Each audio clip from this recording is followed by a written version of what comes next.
নমস্কাৰ বন্ধুসকল welcome back to আवर channel আজি আমি সিজিএলৰ প্ৰিভিয়াস ইয়াৰৰ কোৱেশ্চনছ কিছুমান কৰিম আৰু মোৰ চেষ্টাটো এইটো থাকিব যে একদম বেসিক ম্যাথছ জানা মানুহ এজনো এইখিনি বস্তু বুজি পাব পাৰে বা সলভ কৰিব পাৰে কিছুমানে হয়তো সাৰ্কেলছ পোৱা নাই ট্ৰায়াঙ্গলছ পোৱা নাই বা আন কিছুমান চেপ্টাৰ পোৱা নাই তো মই ট্ৰাই কৰিম কি সেই মানুহজনো এইখিনি বস্তু বুজি পাব পাৰে সো এই ভিডিওটো আগৰ ভিডিওৰ কন্টিনিউয়েশন হয় তো আগৰ পাৰ্ট গিটাৰ লিংকটো মই ডেসক্ৰিপচনত দি দিম So let's start.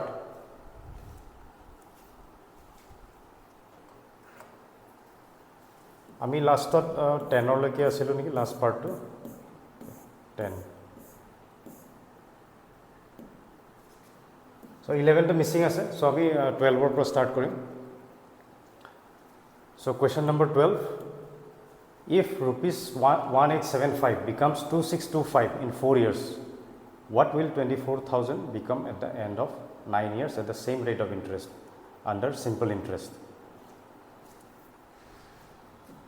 Yet koise ki at a sum 1875 4 বছৰত 2625 টকা হৈ গ'ল তেনে হলে 24,000 টো কিমান হ'ব 9 বছৰৰ পিছত same rate of interest তো আমি এই rate of interest টো যদি আমি উলিয়াব পাৰো rate of interest টো আমি যদি আমি উলিয়াব পাৰো তেতিয়া আমি ইজিলি বাকি পাৰ্টখিনি আমি সলভ কৰিব পাৰিম তো আমি এনেকে ভাবি ল'ব লাগিব আমি ইমেজিন কৰি ল'ব লাগিব যে এইটো সাপোজ মই বেংকত থৈছো ইমান 1875 रुपीस মই বেংকত থৈছো তো 4 বছৰত মোৰ 2625 হ'ল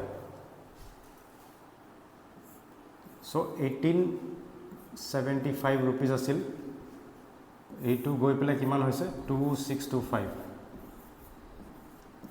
কিমান ইয়াৰ্ছত 4 ইয়াৰ্ছ ইয়াৰ ডিফাৰেন্স কিমান হ'ব কিমান টকা বাহিল So that is the interest.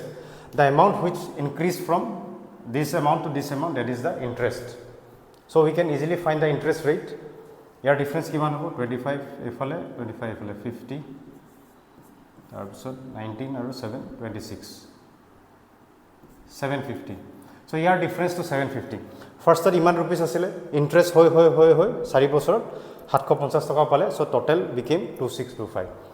আৰু এতিয়া সিম্পল ইন্টাৰেস্টৰ এটা ফৰ্মুলা আছে হেতু মুখস্থ কৰিব লাগিব you have to memorise it simple interest is equal to P R T or P into R into T by 100 এটো মনত ৰাখিবই লাগিব সো সিম্পল ইন্টাৰেস্ট মানে ইন্টাৰেস্ট কিমান হল আমাৰ 750 হল ইন্টাৰেস্ট আৰু ইন্টাৰেস্ট was 750 প্ৰিন্সিপাল মানে এটো বুজাইছে প্ৰিন্সিপাল মানে যোনটো ষ্টাৰ্টিংৰ এমাউণ্টটো तो हेतुए है प्रिंसिपल स्टार्टिंग अमाउंट किमान आছিলে মোৰ 1875 सो 1875 रेट ऑफ इंटरेस्ट किमान परसेंट इंटरेस्ट पाए আমি তো হুধু সেভিংস বেংকৰ কিমান ইন্টাৰেস্ট আছে তো হেতু ৰেট অফ ইন্টাৰেস্ট আমাৰ নাই আমি আৰ উলিয়াব লাগিব R is rate of interest T to whole time কিমান সময়ত হৈছে 4 বছৰ so this is 4 by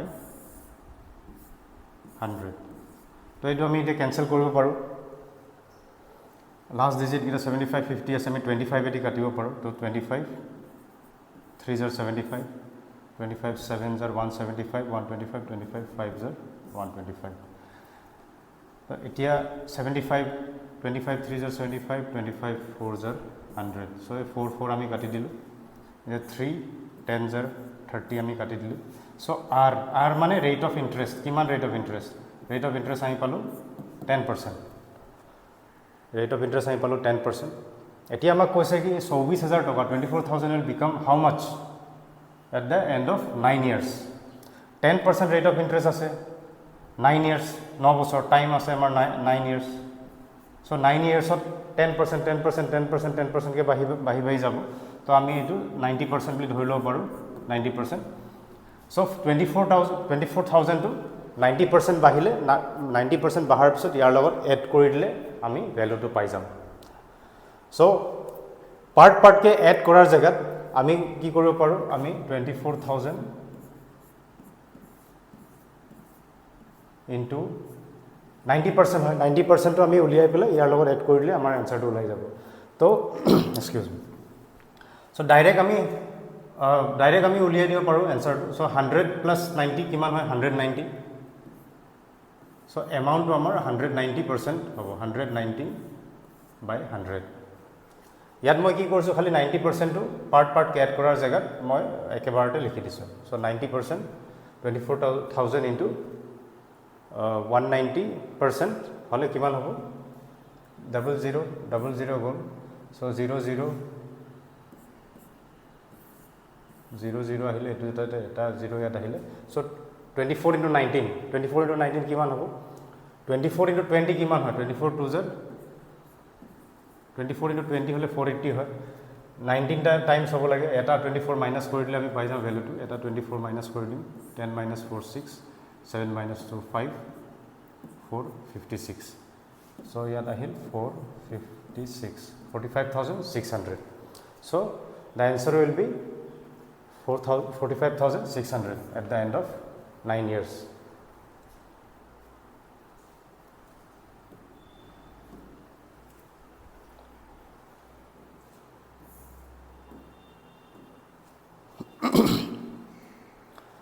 So next question, find the area in centimeter of an equilateral triangle whose sides are 18 centimeter square. So it is direct एकदम simple question और direct formula put कर ले यार answer तो लाइजे और एने को question आहे exam में so कुनुबाई जदि कोई मैं triangles को था ना जानो बा मैं geometry ना जानो तो ये formula तो मुखस्त करे बोले बेसी समय ना लगे तो मैं इधर दिखाई दूँ area of an equilateral triangle की है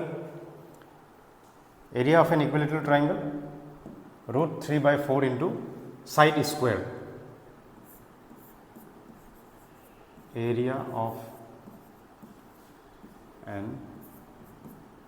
shorter लिखी जैसे equilateral triangle is equal to √3/4 into side square. So কোনোবাই হেতু দেখাব পাৰে √3 দেখা পায় মই এটো কেনেকৈ উলিয়াম so √3 আমাৰ উলিয়াব দৰকাৰ নাই √3 টো এনসাৰত আছে অলৰেডি so এটো জাস্ট আমি ফৰ্মুলাটো পুট কৰি দিলে আমি ইজিলি এনসাৰটো পাই যাম so √3/4 into side square side মানে ইয়াত দিয়া আছে side কিমান দিয়া আছে side দিয়া আছে 18 cm so side into side 2 times square so 2 2s are 4 2 9s are 18 then again 2 9s are 18 so 9 9s are 81 √3 81 √3 option A is the answer. तो यार की difficult असल यार तो एको difficult नहीं so बहुत माने भावे मैं इधर chapter में कराने मैं ना जानूँ तो मैं इधर solve न करूँ मैं इधर skip कर दी so एको नहीं ये formula तो मुखस्त कर ले हल √3/4 into side square तो इधर हल area of an equilateral triangle और लगते मैं इधर कर दिसो जदि कोबार height दिया था के so height of an equilateral triangle is equal to √3/2a माने साइड और √3/2 into side so এইটো লগত মুখস্থ কৰি লব পাৰে ফৰ্মুলাটো height of an equilateral triangle height to মানে এইটো এটা ট্ৰায়াঙ্গল আছে equilateral triangle all sides equal যদি মই a যদি a কৰো a height টোৰ কথা কৈছো a height to h height টো উলিয়াব হলে √3/2 into side দিয়া থাকিলে আমি ইজিলি height টো উলিয়াই লব পাৰো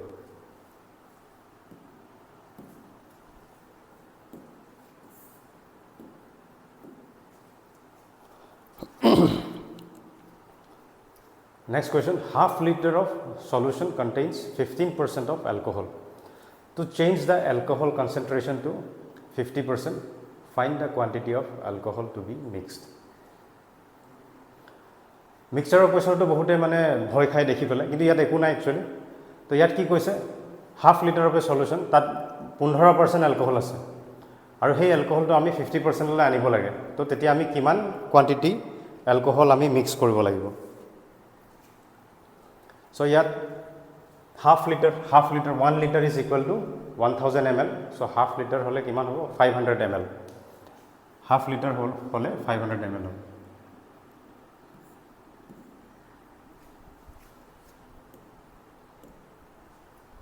so 500 ml or 15% 15 into 5 75 ml ইয়াত আমি লিখি লৈছো half liter half liter 1 liter 1000 ml হয় so half liter 500 ml So আমাৰ মডৰ বটলবোৰত থাকে 750 ml কিছুমান থাকে 500 ml ৰ পানীৰ বটলত থাকে 500 ml তো একদম সিম্পল হেতু বুজি পাবলৈ হাফ লিটাৰ 500 ml এতিয়া আমি এলকহল কিমান আছে এলকহল আছে 15% 15% মানে 15/100 into 500 ml তাৰ মানে 00 কাটা গ'ল সো 75 ml সো এলকহল আমাৰ আছে 75 ml আমাৰ percentage to change the alcohol concentration to 50% 50% লে আমি আনিব লাগে 50% মানে কিমান 50/100 so 50% মানে 1/2 তাৰ মানে আধা হ'ব লাগিব হেতু কৈছে আৰু এলকহল আধা হ'ব লাগিব গুটেই কন্টেন্টৰ টোটাল কন্টেন্টটো যিমান আছে টোটাল কন্টেন্টৰ আধা হ'ব লাগিব এলকহল হেতু বুজাইছে সো আমাৰ এলকহল কিমান আছিল আমাৰ এলকহল আছিল 75 টোটাল আমাৰ কিমান আছিল টোটাল আমাৰ আছিল 500 ml টোটাল 500 ml আমাক কৈছে কি what we have been asked find the quantity of alcohol to be mixed how much alcohol we have to mix so let's say we have to mix x liters or x ml or whatever x quantity of alcohol so once we add x quantity of alcohol the whole content মানে গুটেই content to গুটেই quantity to তাতো add হৈ যাব বস্তুটো amount to quantity to বাঢ়ি যাব so this will here also you have to multiply by add with x now we get this equation so now we cross multiply it 75 2s are 150 75 2s are 150 okay so 75 2s are 150 then plus twice x is equal to 500 plus x now twice x minus x x to ifale ahibo so x is equal to 500 minus 150 which is equal to 350 so 350 ml this is the answer so x is equal to 350 the 350 ml of alcohol is to be mixed to make the concentration of alcohol 50% so etu basic method hoy ba instead of solving like this we can try some other method also ami suppose dhori lolu alcohol amar kiman asile alcohol asile amar 75 ঠিক আছে যদি 15% যদি alcohol আছে তো বাকি remaining তো alcohol নহয় তো বাকি রিমেইনিং এই কিমান থাকিল 15% যদি alcohol হয় বাকি রিমেইনিং হ'ব 85% so remaining will be 85% non alcohol তাত কি পানী থাকিব পাৰে জি থাকিব পাৰে we don't know so let's say this is non alcohol will be how much the remaining part so out of 500 ml if 75 is alcohol then the remaining is non alcohol so 425 ml will be non alcohol so now what the question is asking quantity of alcohol to be mixed what it means that non alcohol ami mix korbo noaru we will mix only alcohol the other quantity we cannot mix in the question only it is said that we have to mix only alcohol so after mixing what is the quantity of alcohol 50% so the remaining quantity will be non alcohol quantity is also 50% so let's say this is 50% the other will also be 50% that means it is equal or ratio of 1:1 মানে add korar pisot amar ratio to 1:1 hobo lage after adding the alcohol quantity so this non alcohol we cannot mix because in the question it is said you cannot mix non alcohol you have to mix only alcohol so this will remain the same This will remain the same. So if this remains the same, that means this is 1, ratio is 1. So this also has to be 425. A to 425 hobo laibo. A to 425 hobo laibo. Because ratio to 1 is to 1. After mixing, the ratio is 1 is to 1. So if this is not mixed 425, this also has to be 425. So how much we have to mix here to make it 425?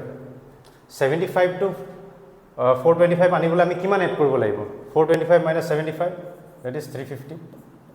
So ami 350 add koribo laibo. We have to add 350 ml to this alcohol to make it 425. So this 325, this is the answer here.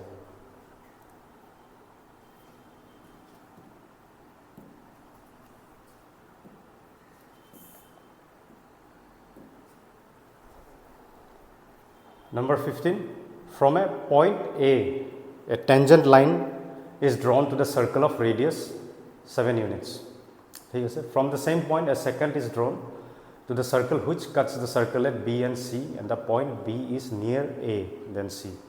What is the length of BC in units if the length of the tangent to the circle from point A is 21 units and the length of AB is 14 units? So it was circular at a concept, it was janibo, but before that you should know what is a tangent and what is a secant. Otherwise you will not be able to solve this question. So tangent, what is a tangent? A tangent is a line which touches a curved surface, or you can say a circle at one point. Suppose this is a circle, it doesn't intersect na kore, kati nidiye, just touch kore. So it is a tangent hoy, just touch kore, just touching the circle. So this is a tangent. So it doesn't intersect like this. So this is a tangent, this is a tangent. This line which cuts it, it is not a tangent. So tangent is any line which touches the circle at one point, but it doesn't intersect. So tangent I buji palo. So what is a secant?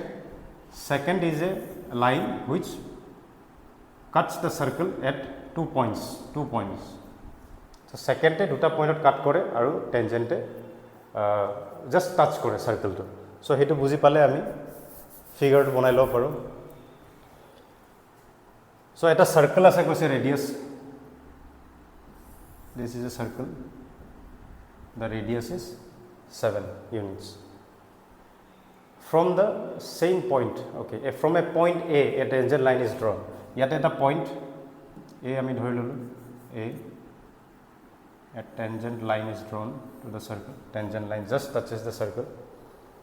From the same point, that means from this point itself, a secant is drawn. Secant is what? Secant is a line which cuts the circle at or intersects the circle at 2 points. So we will draw a secant from here. It cuts the circle at 2 points. So you can extend it also, doesn't matter. Which cuts the circle at B and C, and B is near to A. B is near to A. So this is B and this is C. B is nearer to A, B is near A, then C. Okay. What is the length of BC in units? If the length of the tangent to the circle from point A is, if the length of the tangent to the circle from point A, tangent means tangent or length to dia ase 21 units. This is 21 units till here. It is still here. 21 units, and the length of AB is 14 units.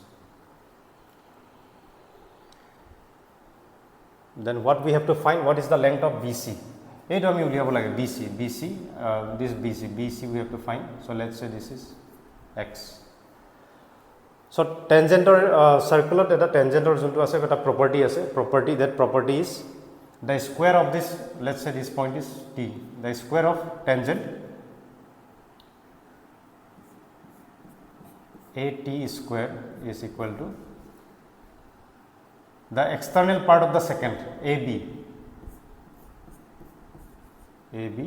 into the full length of the tangent till here AC. So AT square is equal to AB into AC. You have to memorize this. We can solve it in different way also, but that will take lot of time because radius of circle is given. Then again we have to draw one radius. Then we have to use Pythagoras theorem or similar triangle concept, and then we can find the answer. But that is not necessary, you have to memorize this formula. Tangent square is equal to the external part of the secant into the full length of the secant. So, AT square is equal to AB into AC. Now, we can easily find out AT square is what? 21 square. So, 21 square means 21 into 21 equals AB. AB is how much? 14. AB is 14. Then AC. AC is how much? AC 14 plus X. AC. AB plus BC.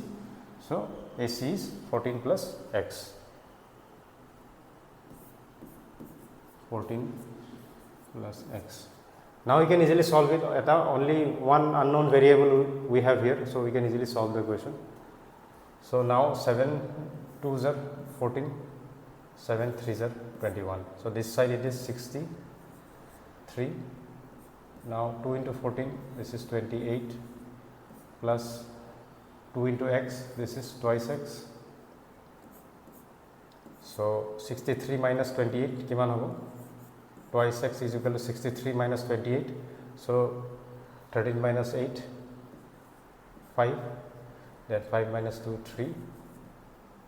It means x is equal to 35 by 2. 35 by 2 is equal to 2 17s are 34, 2 5s are 10, 17.5. So, 17.5 is the correct option here. So, you just memorize this formula, and then this is a very easy question.